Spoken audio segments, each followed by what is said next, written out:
Have you ever wondered if maybe your brain doesn't work the way that most productivity advice assumes? If so, you're not alone.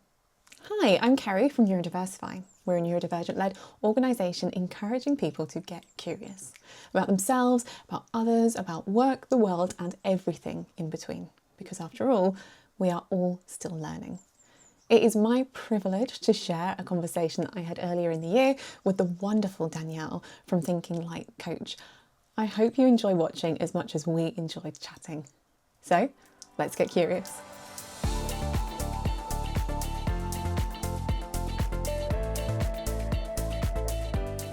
For those that haven't had the pleasure of coming across Danielle before, Danielle is the CEO of Thinking Like Coach. She's also a specialised neurodiverse certified coach, a consultant, trainer, and TEDx speaker, which is fantastic. And I have had the pleasure of seeing Danielle speak. That's how we met. We were at the Neurodiversity Network. And I can honestly, I'm not even just saying it because she's here. I say it all the time to as many people as I can.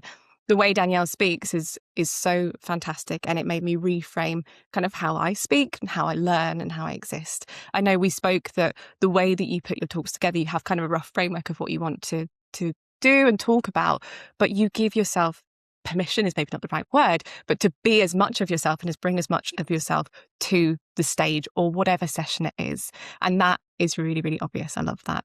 Your experience is so widespread as well. So I know that you champion initiatives around neurodiversity, inclusion in general, and neurodivergent minds, leveraging their uniqueness.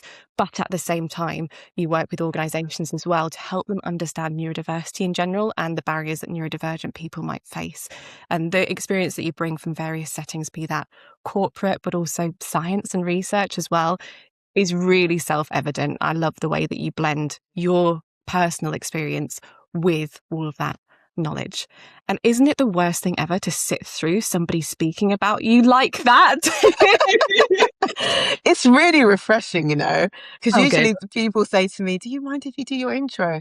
And I'm babbling off the same thing, and I'm just sitting there going, "Oh yeah, I forgot about I that. did do all these wonderful things. Yeah, that's me. That was a beautifully articulated way. Thank you so much, Kerri, for You're that so welcome. introduction." I don't think it probably even does you justice. So I'm really glad that we can pick your brains a little bit more in a conversation, like we said, conversational, but following whatever tangents we go down, because we had a little chat a few months ago now. Mm. And one thing that we came across is of the many, many shared interests we have. One of the things I'd said was, rest is not part of the work. You rest, you don't earn rest, you don't work to get rest. And we were just in that conversation saying, yes, absolutely. And it made me want to have a little bit more of a conversation with, I couldn't think of a better partner to do that with, about a balanced perspective on productivity. I don't know if you're finding the same at the moment, but conversations around productivity, particularly in January, are a little bit polarizing for me. You have on one hand people saying, new year, we're invigorated, we're new, let's get lots of things achieved or be productive or achieve all those things we didn't get around to last year. And in kind of counter to that, you then have people that are exploring the toxicity of that productivity, that kind of relationship with productivity. I think the truth probably lies somewhere in between. Both are true, both, can be true at different times. And I'll be the first to say that I'm examining my own relationship with productivity. But at the same time, there are times where a work world necessitates us to understand our output and to be productive, whatever that means. I kind of segued nicely into my first question for you. Have you got a definition for productivity that you use, either in kind of like an individual aspect, but also, so I guess what I'm trying to say is productivity to an individual is very personal, but productivity as a kind of social thing is also such a huge thing. Is there a definition you've settled on that is helpful for you or that you tend to use? It's very interesting, actually, because at the end of December, I do a lot of coaching with corporate people working in the corporate environment. And that could be across from NHS to, creative industries. And actually, it was funny because we'd all booked our sessions for December. And then, every single one of the people cancelled their December coaching sessions. And I was like, this is interesting. And all of their excuse was, "Oh, I'm too busy. End of year reviews, I'm just way too busy." And the January. They were like, can I move it to January? And I was like, yeah, sure, you could move it to January. It's perfectly fine. And then when I've reconnected, because we've end up having a longer period of break over the Christmas period and New Year's period, and we've come in, the conversations all about have been about productivity. All of them has been, I've had a nice rest or I haven't had a nice rest. And now the intention in the workplace is I need to get back into things. And I had a lovely, gorgeous coaching session with a client recently. And we talked exactly about this. And one of the things that I was saying is, look, let's state the obvious, right? The end of the year, forget about Christmas because that could be around your culture, your religion aspects. But the end of the year is something that is kind of across majority of cultures. Think about it from a cultural perspective. It doesn't matter if you've got an Eastern or Western culture. There's something about the way that it's been structured and across a lot of businesses, regardless of what business you're working in, across sectors, across lifestyles. That end of the year is true. You know, we have celebrations. Everybody's got some sort of firework or drone thing this year to celebrate that. And I think whether you live in an area that is even remote, there probably is a sense of change a little bit around that time. And I think that's what makes it an extra wave of overwhelm, because it's one of the times where everybody's kind of done this unconscious, subconscious agreement that there's a new. If you think about Easter and Thanksgiving, if in the US and other areas, it's all subjective. You know, you go to countries like Italy and stuff, and like their Christmas, and Germany, they close down productivity over summer. Other countries don't, but New Year's different.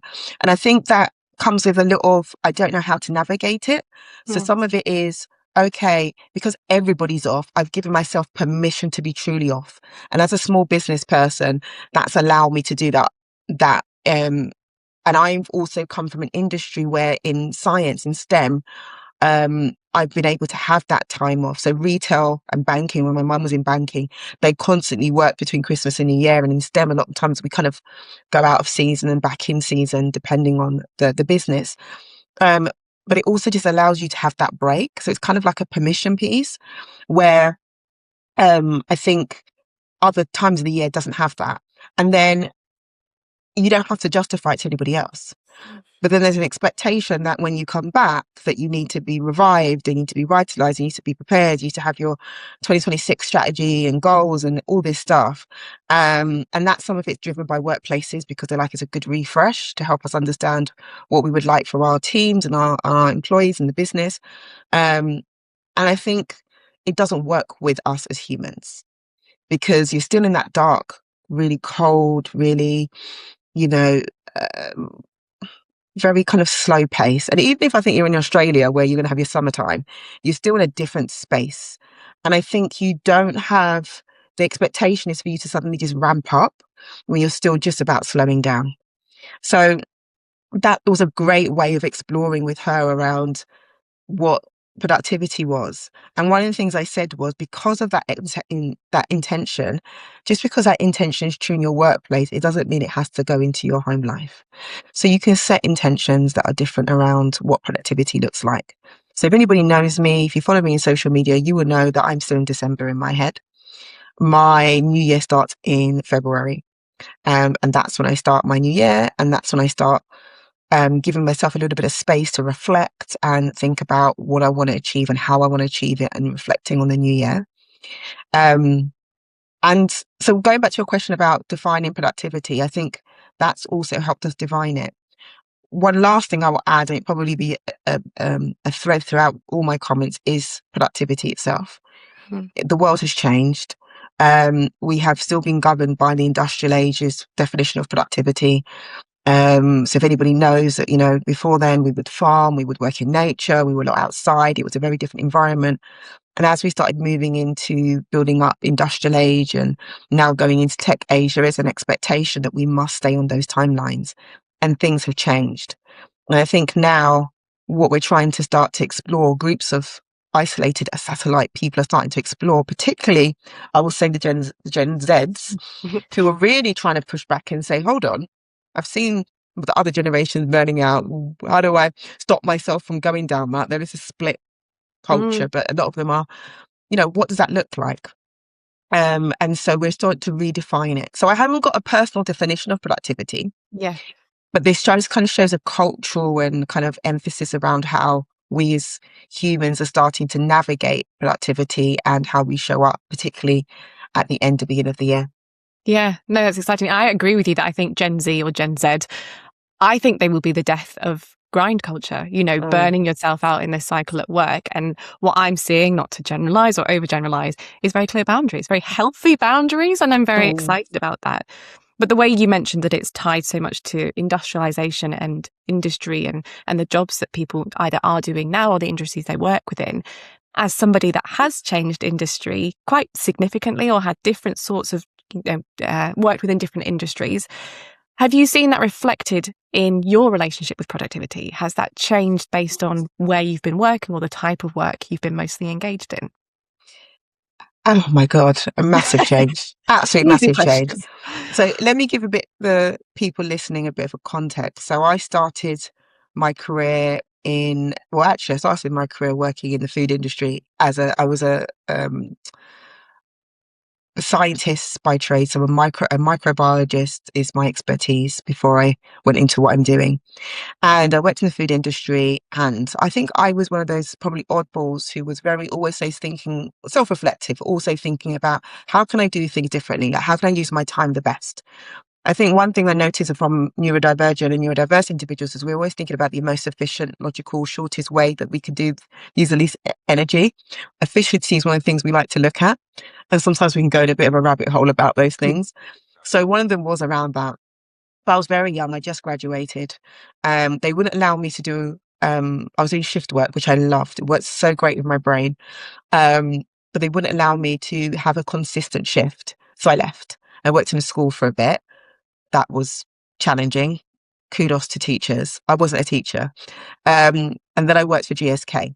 And when I entered those kind of stunts, it was very much typical corporate space. Regardless of where you worked, it was very corporate. I was very, very young in my career. And I think at that point, I was just trying to think about productivity was getting certain things done. And it was a traditional, what we classify as productivity today. So you hit your matrix, you hit your objectives, you just get things done. And I got slightly obsessive with certain parts of my role. And I remember my senior manager pulling me in and going, as a microbiologist, like, you're really kind of focused on getting your box empty by the end of the day, but don't you get excited if something's unusual? And I'm sitting there going, no, I just want it done. And that's how regiment it was. And it was like that in my personal life. So I used to utilize some of the kind of like continuous improvement techniques they have in a corporate world into my personal life. I'd go around and do these things called Gembas. And Gembas are around where if you want to understand how things work and improvements, you go to a situation. So if you want to see how you would improve, a shop, layout, you'd go to a shop and you'd talk to customers and you hear what people are saying. And you probably don't do that enough. And then you bring that back and you kind of assess what you need to do in terms of steps. I do that with my house. I still got each room. I gembered and said, okay, I need to fix that light and I need to do that and that needs to be put away. And it was so integrated into my life. And then I think the reason why I'm going through this is I want to add as I went through my career and I moved out of microbiology and I moved into project management, which was also very heavy and very structured. But I was a lot older and I started to do a lot of advocacy around inclusion and thinking differently. I started to co-found the Neurodiversity, New ARG, and realizing that actually when I talk to senior leaders, and I'm talking to senior people within my pharmaceutical company I worked at GSK, that actually what we were having as productivity down on the ground was very different. Now, don't get me wrong, they were hustle culture. They were like on their phones, being contactable 24 hours a day, getting up at 5 o'clock to have meetings, and while the driver dropped them off places, that proper big stuff. But the way that they were coming across their objectives seemed a bit slower. And the good thing, which happens when you work in a company for a long enough time, is you start to come a little bit more, I've seen it before. And so I started to question. And in true Danielle style, if you don't know me, I'm a questioner. poke the bear, been a bit of an aggravator. And I didn't mind that because I was like, oh, what are you going to do? I've been here like 15 years at that point. I was like, and challenging the status quo, which allowed me to adapt and reconsider productivity for me. One of the questions I had throughout my career, even in microbiology, is, well, how am I adding value? And first it was in my department, then it was in my subgroup. Then I moved into project management. It was like within project management, within the patient group and the projects I was working in. And then when I was doing my advocacy work and talking on behalf of GSK, it was how can I make, how am I adding value as GSK and then into the community as someone showing their lived experience. And now it's within my role. And so that question was always around the underlying question was about how am I productive? So how am I adding value is around how I'm productive. And that productivity isn't just about what am I giving to others, but how am I honoring myself? So how am I managing my time, but how am I managing my energy? If anybody knows me, they'll also know that I went through quite a health journey alongside that. To now I have a hidden disability and I'm an advocate of that as well as neurodivergence, neurodiversity. And that made me have to take a step back. And my body was like, you can't do that. And I was like, I can. No, you can't. But I've got many anecdotes about things, and Kerri's heard so many stories about me where I think God or the universe has told me to stop when I haven't stopped. And I'm not going to go through that today, but I am going to say that had a massive impact on me thinking, this is not sustainable. So when I work with my clients, so I do a talk or I work with organizations, I talk about what are you looking for? Because really, you think you're looking about productivity and time, and we talk about time management, but are you thinking about energy management? Are you thinking about creating a space where someone can be consistent and it be sustainable? Because it's all we could all grind, we can all hustle, but the question I would always say to you guys is, for how long can you do that? And there is some productivity frameworks where they say, okay, you focus on one part of your life. So if you're hustling for that career promotion, you might say to your friends, I'm not going out. You might say to your partner, you're going to have to cook and look after the house for a while. You might say to your children, mummy's going to be very busy or daddy's going to be busy and I've got other things I need to do. That is okay, but you have to understand what that means in terms of all your energy, how long you can do that, how is it sustainable, and how is it working for you? And this is a bit where people find challenging. And the second part they find challenging is how they're actually able to communicate that in their organization to others that they need support from. So in the coaching, really work around that. So once they know I need this, how can they get that support from the people around them? Yeah. And I think sometimes organizations will be almost, with the best of intentions, asking the questions, and you reach a stalemate when somebody says, I don't know, I've never been asked that question. How much energy does such and such task have? What does it look like for me not to be in a burnout cycle and things like that? As a smaller side, I'll stop myself from going down a rabbit hole. One of the things I hate is when people say, just try your best. And I regularly remind people that your best is what you can do without detriment to your mental or physical well-being. And we need to remind ourselves of that completely, myself included as well. So I completely agree with you there. And can I just add something before we go in? Yeah, please. I just want to add one thing. This is not a Danielle is guru and does perfectly. Please is watching it. This is completely evolving. As life evolves, situations evolve, your health, your mental health, your energy changes. For guys, they go through different hormonal changes. We know that women go through hormonal changes, and that changes as we go older. Please take those into consideration because it's really important. So this isn't you just doing something and then tick box, that's going to work for me forever, or feeling bad if sometimes it was working and suddenly it isn't. This is something that consistently changes. And I want to add that because that's something you just mentioned now. And that's a really useful point. Yeah, we are all works in progress. And I think that's one of the things I'm so keen to kind of readdress is this idea of expertise, because I'm talking about something doesn't mean that I've got it down pat, that I've, I know everything about this. I'm not an expert on this. I've just got some interesting things to say, or I can facilitate this conversation in a certain kind of way, but I'm not an authority. I don't potentially even know what's best for one specific person. Sometimes I don't even know what's best for me. So who am I? Right? But I think I'm just somebody that can, much like yourself, we can start these conversations, and we're not in control of how those conversations go, but starting them is really important. But I guess in the interest of being vulnerable, like you said, we both works in progress. Do you still see productivity norms creeping into your daily life, even though you've obviously got a very healthy approach to it? And, is there still a way they creep in? Oh, 100%. So I'm very blessed that I get support from my business. So for guys, just to let you know, I left my corporate job. I was there for 20 years. I decided to open up my own business, and I planned as much as I can as a project manager and a natural planner. And then the first year of me start being full-time in my business, I got chronically ill. I got pneumonia. I was hospitalized. Obviously a no because you're thinking, hold on a minute, you've got work to do and it's your first year. And that was my body telling me, yeah, we're going to get you everything out that you've done, everything that's going on. We're really going to make you stop and make you stop and think. And in a way, though I would never wish that on anybody, it was a good stop for me to really reflect. And then last year, which was my kind of like second full-time year, was really a time when I started thinking about productivity in my business a bit more clearer, knowing what happened to me in the first year and knowing what it was like transitioning. And it was a great reflection because there were some things that my corporate experience had really, really helped me. And I can really say that I wouldn't redo it again. I wouldn't say, people say, well, would you do this sooner? Yes, in terms of the advocacy space, 100%. I'd love to push things and change the dialogue and really support the community.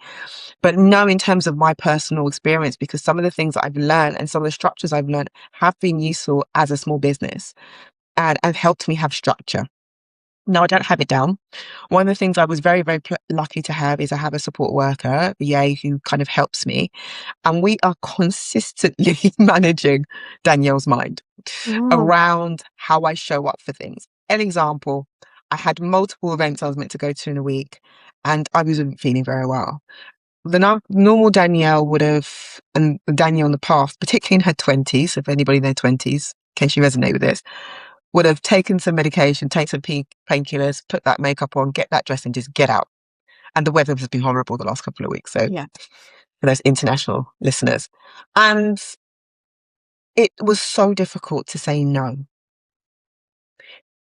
And working with my support worker and doing the work in Cenat to really think about where my energy needs to be post that event. Setting myself up for success and then how I could honor the space. So I have therapy every week. That also helps me have space to explore. I have a coach as well. I have many friends who are coaches that I dip into to use to help me kind of frame it. And that really helped me to say no. On the other flip, last week, I also had an event which was local. Same thing, wasn't feeling well. But because I used the framework of my energy from last time, I was able to think about, okay, how am I going to show up? And I managed to create a plan. AI is really good to help people plan. So I used ChatGPT. I'm going to put it out there. Once I knew what I wanted, I kind of worked with them about, okay, what would be, knowing my energy levels are low, what do you think would be the best time? And we worked on the agenda, talked to my VA a bit to give me some courage and to kind of brainstorm it a bit. And I went. And I was able to stick to those timelines. I was able to connect the way I wanted to connect, and I was able to still keep the energy for days coming forward. So you might say, Danielle, I don't want to use AI and I don't have a VA because and I say this could be a friend, this could be a family member, this could be anybody that's in your circle. The most important thing is having a network of people that you can tap into when you're thinking about doing things. Now, your network and who you have in your network is really important. I spoke to somebody the other day and they were saying, oh no, I really want to have this friend, but they're just going to not support me. They're going to be all negative. Then don't have that person. Have someone who's going to be quite open and rational and you're going to believe. As ND, one thing we do have is sometimes we have people that will say, oh yeah, do that. And we walk away going, oh, they're just saying that. And we talk ourselves out of it. So if you can create and find those connections with people that can really challenge that perception and kind of help you navigate where your energy lies, I think that's really important. And that then helped me turn up and show up. So there are times where productivity, I think, in terms of project management has been really helpful in bringing certain tools and techniques into me working now as an entrepreneur and my own business. And and supporting communities, supporting the corporate world, but also supporting individuals. But there's boundaries that I still hold about my energy, and that bit is really important. And I would do that work first, really think about your energy first before you go into using real techniques and strategies. So you've got those boundaries around what my energy may look like. Yeah. And I like how that's facilitated you, because I can often be quite one or the other. So I'm either going or I'm not. I haven't got the energy for it. And I like that that enabled you to go, but retain some of your energy. So it's not, I'm either there or I'm not, either, which kind of comes with a sacrifice. Either you're there and depleting your energy, or you're not there and you feel guilty, but honouring your needs in that way.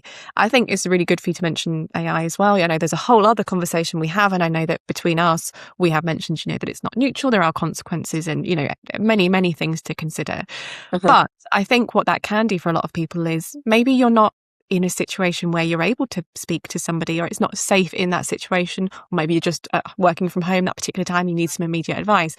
AI is a really good way to externalize it with a degree of privacy, I think, as well. Yeah. And just kind of externalizing that conversation about energy and things like that is really, really good. Externalizing it in any which way, I think, whether that's talking to yourself like you would talk to a friend, or like you said, I think there's just endless value in having, the people that get you around you, for sure.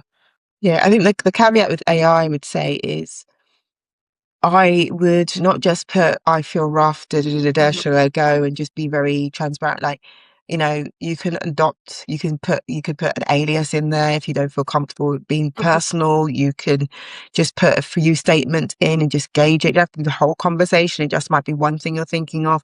I think when people completely absorb themselves into AI, they did kind of every aspect of their life, and they put so much into that. That's where I think we have to be careful around, not just where the data is stored and all the privacy pieces, but also where we're led.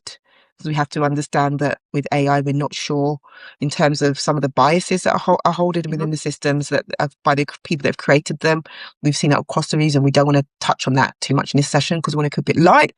We just want to say it is a good tool, but it is a tool. It is not a put everything in, I'm going to do exactly what it says. You need to start really understanding your gut. And so I'd like to segue, sorry, it's me and my words. Segue to, there was a tool I created a couple of years ago. It will be coming as a refresh. It's called a mini energy kit, but it may sound something different. So if you don't know, follow me on social media.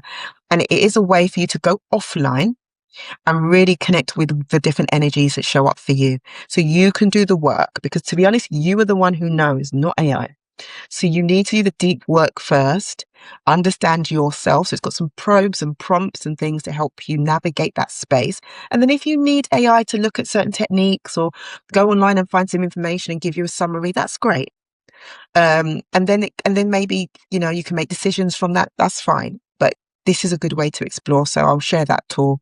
It's going to go for a refresh, but I'll share that when it comes out. I'd love that, because I think particularly for me, there's certain questions I want to approach regarding energy and things like that. And maybe it's my incredibly literal brain, maybe it's, an autistic trait, I don't know.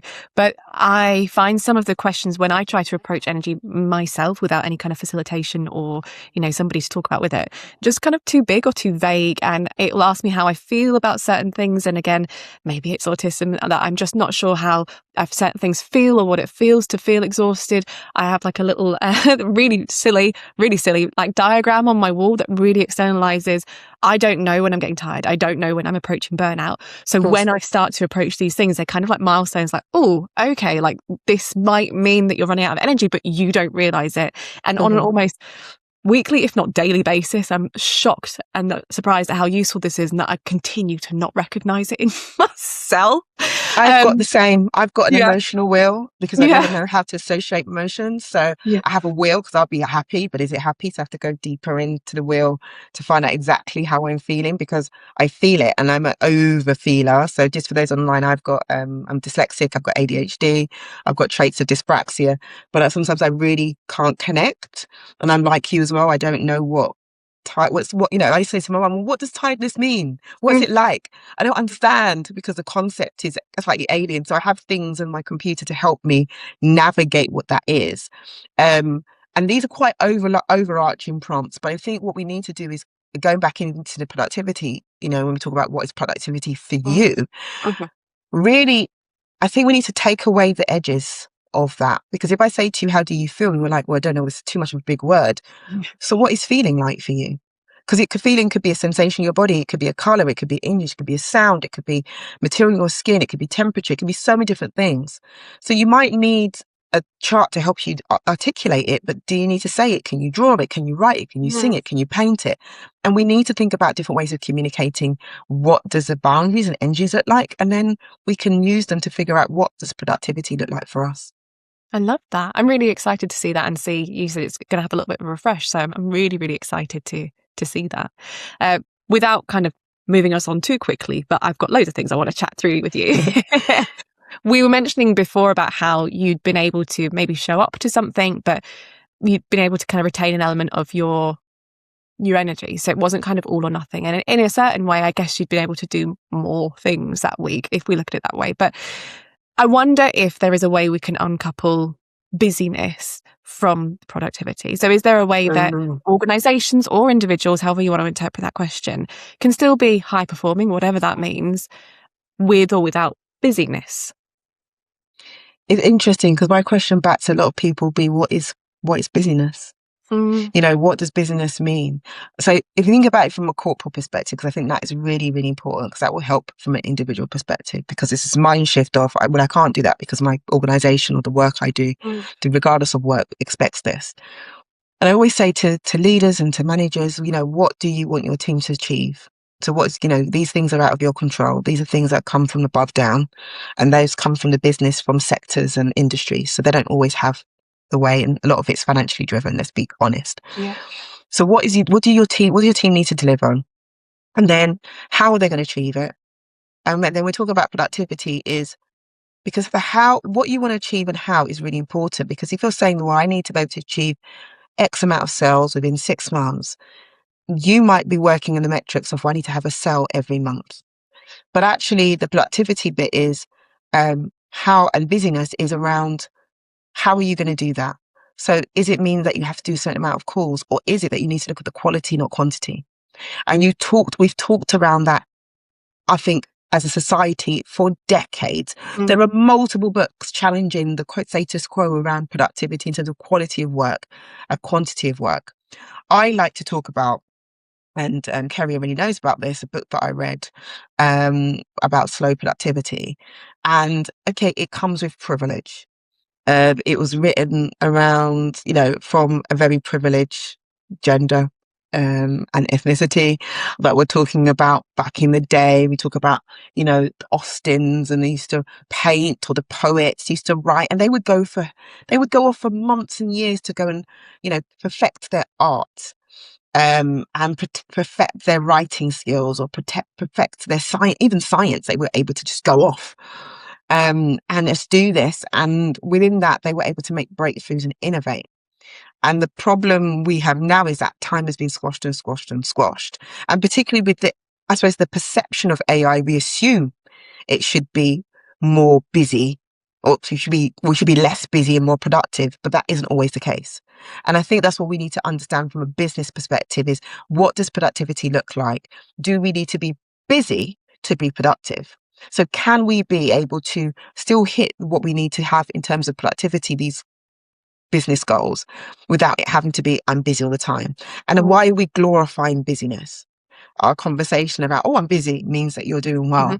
What if the person isn't busy? What if they're taking time to think and reflect? Are they not being productive? I talk to a lot of my clients talk about being and procrastinating. I'm sure a lot of people on this call will be talking about procrastinating. And when they come with procrastination, it's always a negative connotation. I procrastinated, I didn't get anything done, I wasn't productive. And I'm like, what was going on when you were procrastinating? And some of them will be like, well, I was thinking about different ways I could approach it, and I wasn't quite sure. And I got myself in a muddle. Some of them just sat there in fight mode, and they weren't really thinking about anything. And I said, well, that both being productive. They were like, what do you mean? I was like, well, if you're in fight mode, your body is telling you something, which means that you need to change it up to get you out of that mode into a relaxed space, which might be you need to go to a different environment, or have something to eat, or just have a break. but your body is still doing something. You're still being productive because you're sending messages to your body, sending messages to you saying, I'm not safe or I'm not comfortable. Mm-hmm. And that is still information that is useful for you. So you know that, okay, this situation is making me feel this way. I know I need to do something to change it. And when your thinking is churning, you're being productive. You know, if we lived in a different era, you would be seen as being, oh, he's just having a time to reflect and be innovative. But in our minds, like, oh, I'm not doing anything. Nothing was done that day. Well, you did do stuff. You thought about it. Now, the question is around how do we get what that information that's going in your head down in a space where you can then use it to be able to get to whatever goal or everything that you were thinking about? Or how do we get you out that fright mode or that flight mode, or that form mode around what I'm feeling to a point where you're calm to be able to approach doing that task? But those situations, that sensation is real and it is productive. And so that's what I challenge a lot of my clients around. And I think that corps into that busyness, because then you think that, okay, if I'm being busy, then I'm productive. How many times can you put your hand up? And probably, if I had a room of people, probably it'd be a lot of people putting their hands up, where you have been busy, but you have not been productive. Yeah. Completely. And I think what point does it become more of a performance than anything else, because we're trying to look a certain way? Or, I'm particularly interested, I'm not going to detour us too much, but something I'm thinking about particularly is boredom and distraction. Actually, these are so demonized, but if you find yourself, you're doing a particular task and getting distracted, is that not your body saying, this is not the right environment for getting this task done? Or for me, boredom, I love to be learning new things, learning how to do things differently. And if I'm bored with something, that for me is a sign that I'm not bringing my usual energy to it, or that I need to change things up or something like that. So I find them to be very, very useful sensations, but they're very demonized. That said, I recognize that myself, and perhaps you as well, we do experience an intense amount of privilege for being self-employed. And something I'm interested in is the ways that we can behave that will create that culture shift. So rather than people being like, oh, such and such is walking around, why aren't they at their desk working, being a good, productive employee? That we're able to recognize that productivity, if we use that as a word, if we have something better, looks so many different ways. And that somebody leaving at 4, before everyone else, doesn't mean anything at all. And that actually it's the performance of it. What you end up with, isn't it? A performance of a metric, which is ridiculous and arbitrary. Yeah, and I think that what happens is now is that people, I do wonder if it was kind of on purpose a little bit, especially part of the industrial age and kind of going into the tech, not tech age, but into the kind of office-based jobs. Because I think that it's got to the point now where they don't even have to bother trying to sell you that. We automatically ourselves put that expectation up that if I'm leaving at this time, people are going to watch me. And so a lot of times I say to my clients, go and talk to people and find out if that's true, because a lot of times no one's watching you. No one cares. Your managers want you to do the things you deliver. The team just want you to be able to work as a team and help them, and they help you, because you just want to go and do your work. And some people might be, there's some people who really are hustlers and they like to do that, like to push, and they want to get into promotions or whatever. Fine. But most people just want to come into their job, get their money, go home to their families, do the other things they enjoy outside of life. They're not watching you. We have this kind of semi-egoistic perception of people are watching us, our time. And especially if you're in a corporate environment or any working environment, they are. There is an aspect I want to add where there are certain privileges, minorities, for example, and certain things where that is a lot more sensitive. And we have to recognize the difference where there has been circumstances where people have been watched for their time because of a perception someone has of them.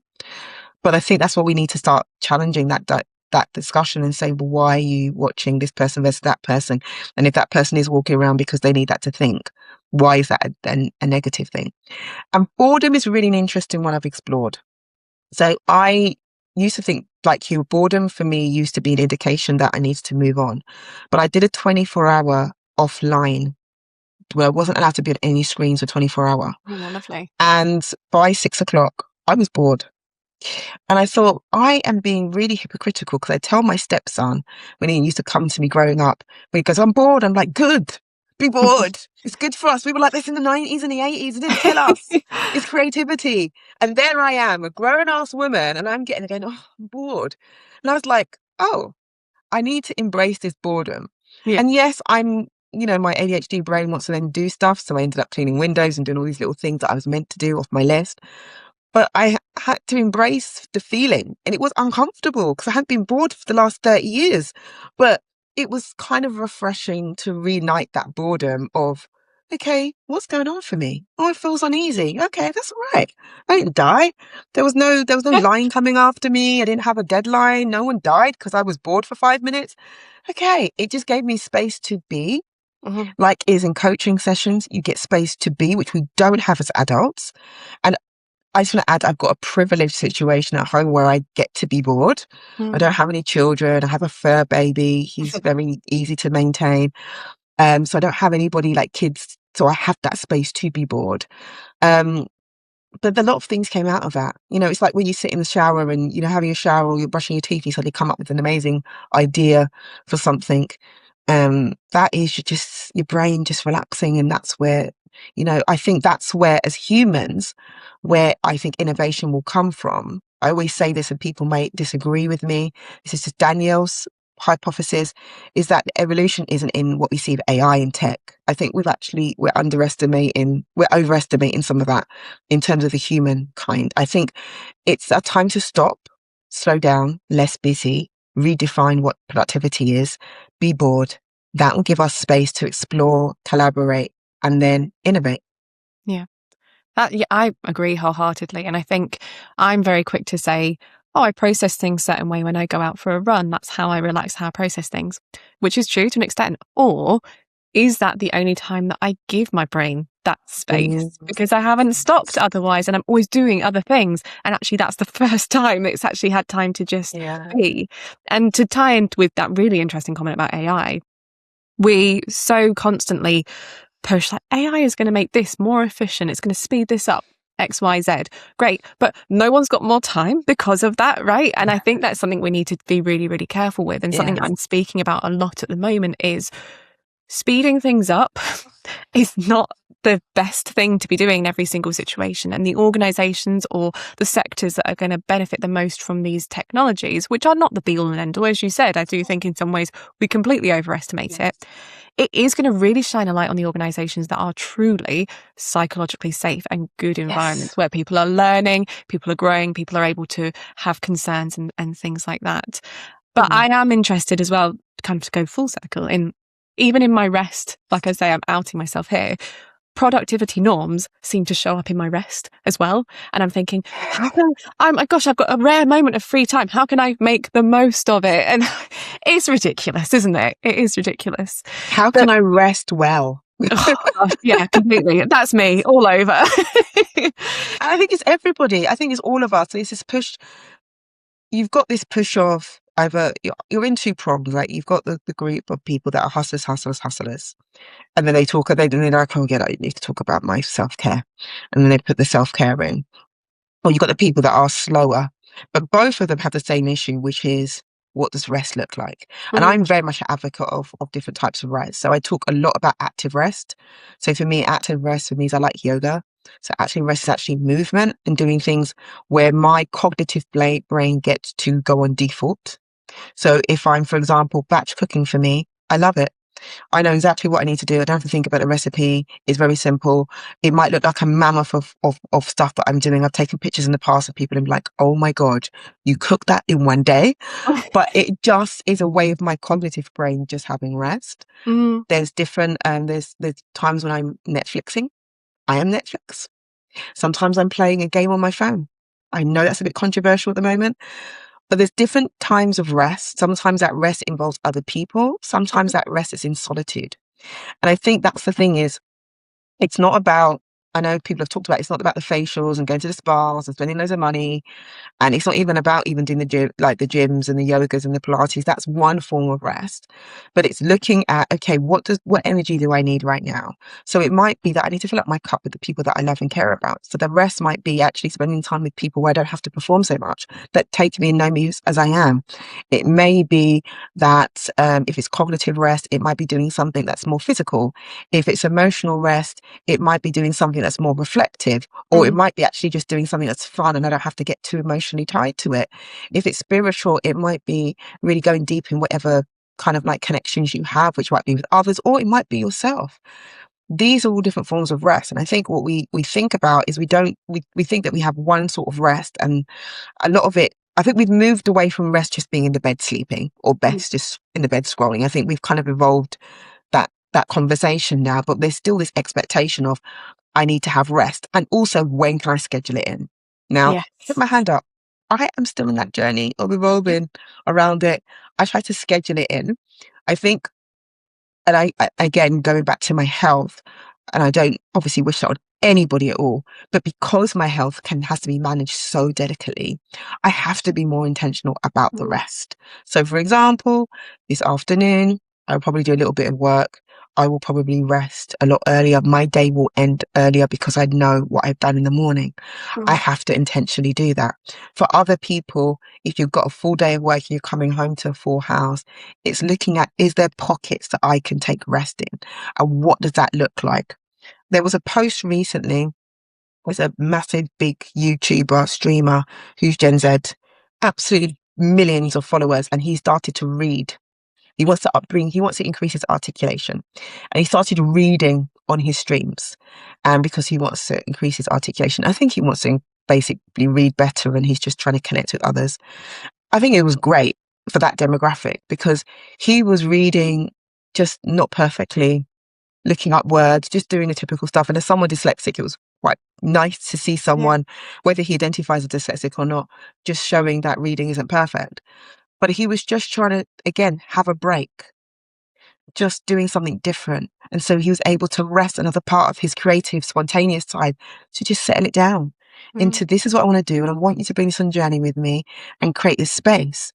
And that was a beautiful example of rest for him. And that, like the offline club, they've got Instagram. It's I think it was based in Amsterdam, where you go to spaces and you're not allowed any tech, where you can think about painting, all the things that you think about that you never had a chance to do. It feeds into what I said before around busyness. That can be forms of rest. And then there is the reality of just getting better sleep and physical rest. So those pockets could be, and I think with him, which was my point, is he just wanted to have a couple of pages. So he said, I'm going to do like 5 pages and that's it. Or he timed himself for 10 minutes. And that's what it could be. So I have to give kudos to the other gender that's not on this call, the men. Because there is this narrative that we have around how long men spend in the toilet with their magazines. I have to bring it in because it makes me laugh. And I was thinking about it the other day and I was like, well, if they're reading on the John, as we used to say in the good old British ways, then that's their form of rest. 99% of the time they're not on the toilet. They're just having that boundary about, just need to have a bit of space. And, as women, we never used to do that. And I used to think that's so interesting. I mean, I'm being very, very generous, specific here and very generic. So I apologise for those people on the call who say, I don't do that or I don't believe in that. And this might be very British in terms of, where I come from. But it was just interesting that, that was a pause. I've gone into the loo and had a pause before at work. I'm sure a lot of people have gone, I'm overwhelmed to go to the toilet and sit on the toilet place because there isn't space. So bringing that rest into the corporate and working space, where have you made spaces for your people to rest? Where have you allowed, as managers, saying, I've got permission from my team to go off and have a rest? Whether that's a couple of minutes. If you're on a productive line or working in a shop, that might be very difficult. So do you have space where you've allowed it or have given intention for rest to have mini breaks, whatever that may look like? And then for that individual, what does that rest look like for you? And I think beyond that as well, is it's one thing to have the possibility or to create the framework, but leaders of all sort. And when I say leaders, I just want to be really clear about how I use that word, because not to derail us too much, leadership is very different from managers. Leadership is anybody. It's not a specific job role. It's not necessarily senior leadership, which I would argue is more a management role anyway, but anyway, potato. What are leaders? So anybody that exhibits a certain set of behaviours that people want to follow. So it doesn't necessarily come with a certain job title or anything at all. So for me, Danielle is a leader, all those sorts of different things. What can leaders be doing to demonstrate, to kind of lead by example? Maybe there is space in the environment. Maybe somebody has, put the structure in place. Maybe there's not. What can leaders be doing to exhibit those behaviours to prove that, not being productive and not being busy is not less committed? Yeah, I think that's one thing that a lot of the managers and leaders that I coach really struggle with, because and a lot of them are leaders and managers. So just to Mm. add to your Yeah, definition yeah, of leaders, so they're leaders in terms of people are inspired by them and they're yeah, looking up for them, and then you give advisory, and which you have at all levels of the business. I yeah. think I was a leader even as a microbiologist, junior microbiologist, are still leading. Mm. But they were managers, so they had some real core accountabilities. And they really struggle with that because they got the push from the senior leaders and the organization around a certain culture, which they obviously is trying to influence. And they've also got that push from below. And I always say a lot of the managers I'm working with at the moment, I'm working with them, and the topics are very universal around boundaries, Mm-hmm.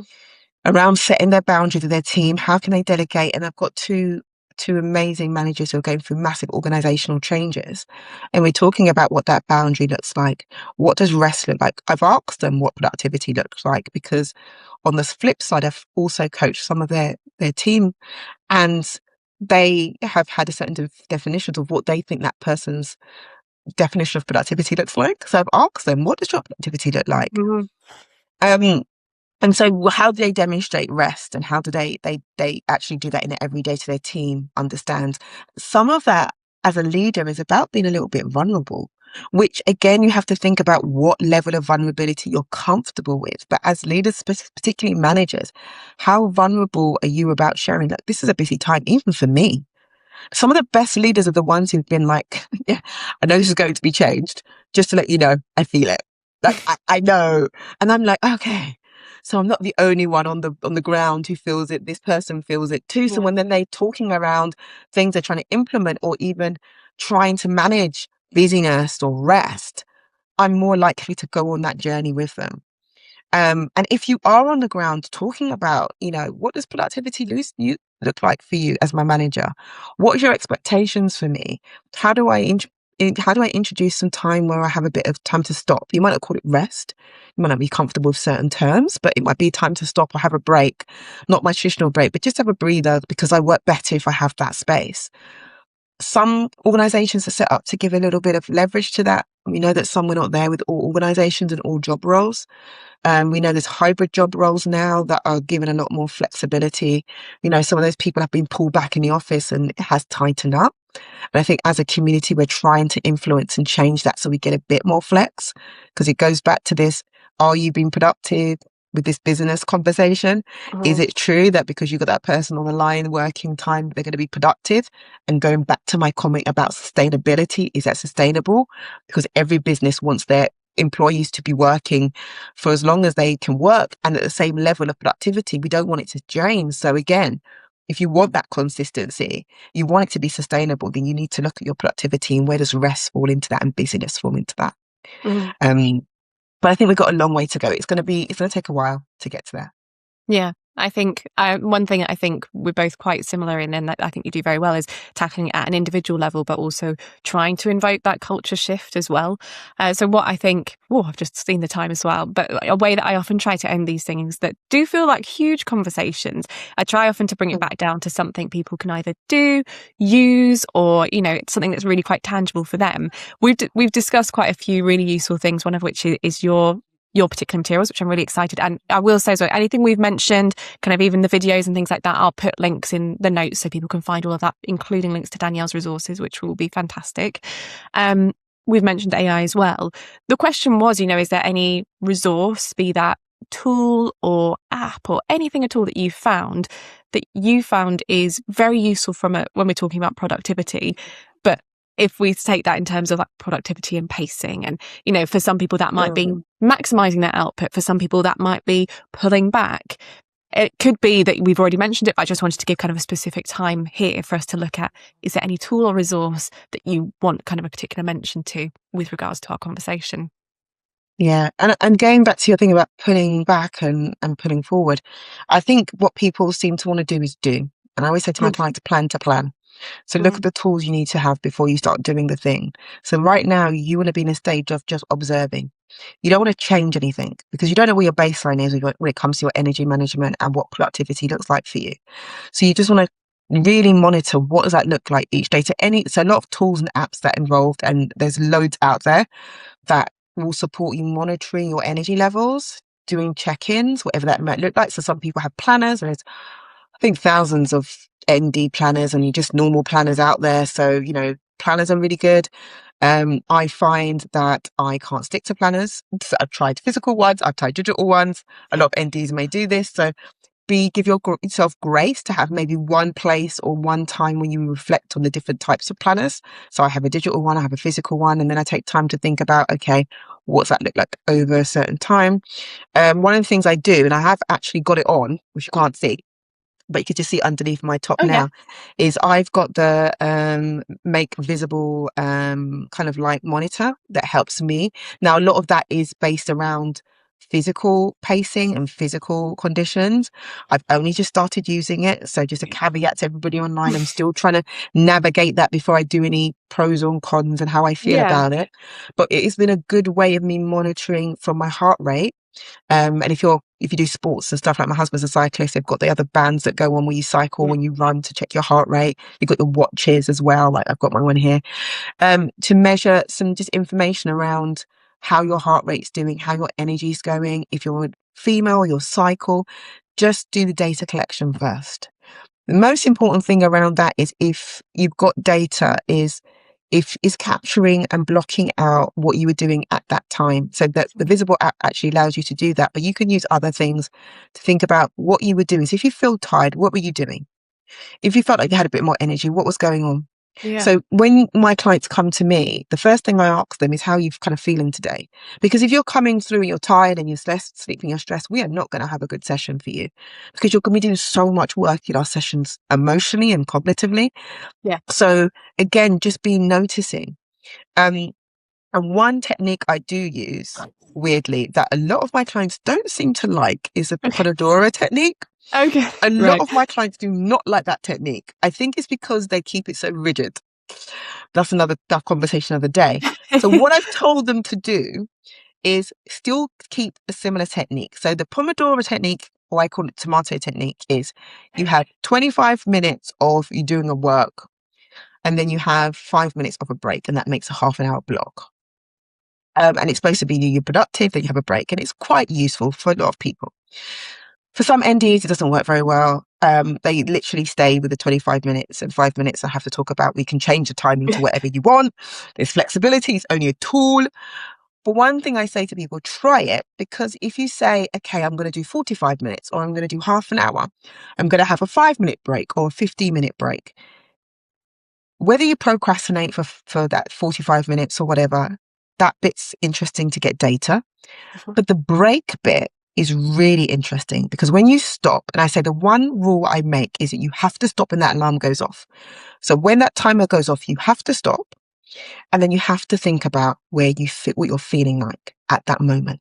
So even if you're in flow, I'm sorry, people are going to hate me, and I hate myself for saying it, but even in flow, stop.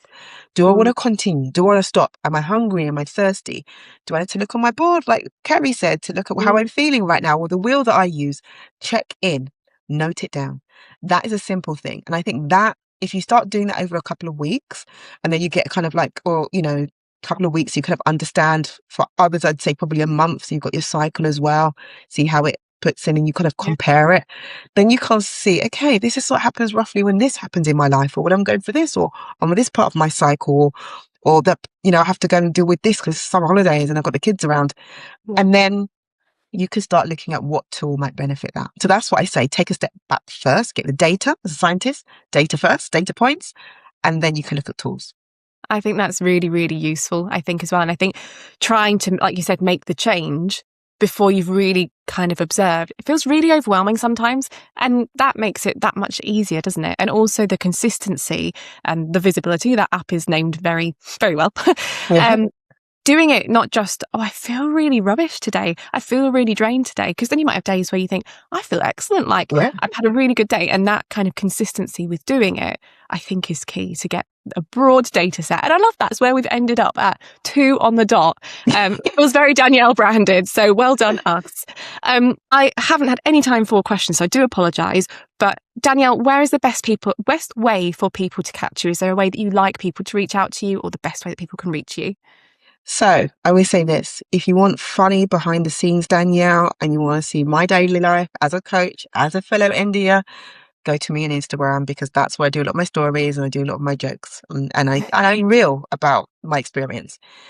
If you want to follow me from a workplace perspective and you're thinking about workplace wise, you want to connect with me, maybe to talk or consult, LinkedIn, I've got a massive profile on there as well.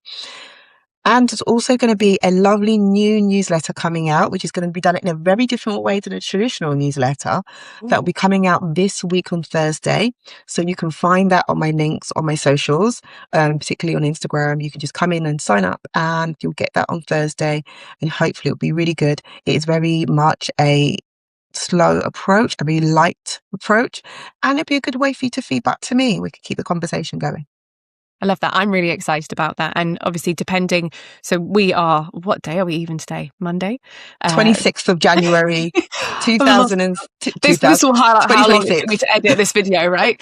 But no, Danielle mentioned that they're going to be bi-weekly as well, which is excellent and very ambitious, I think. But I'm so excited. And I think that they will be an excellent way. So yeah, definitely reach out to Danielle. I can definitely confirm she's very funny and hugely informative and just generally all-round wonderful human who I and you are all very lucky to have spent some time with. So without further ado, I will stop the recording and I hope you'll have a lovely rest of the day.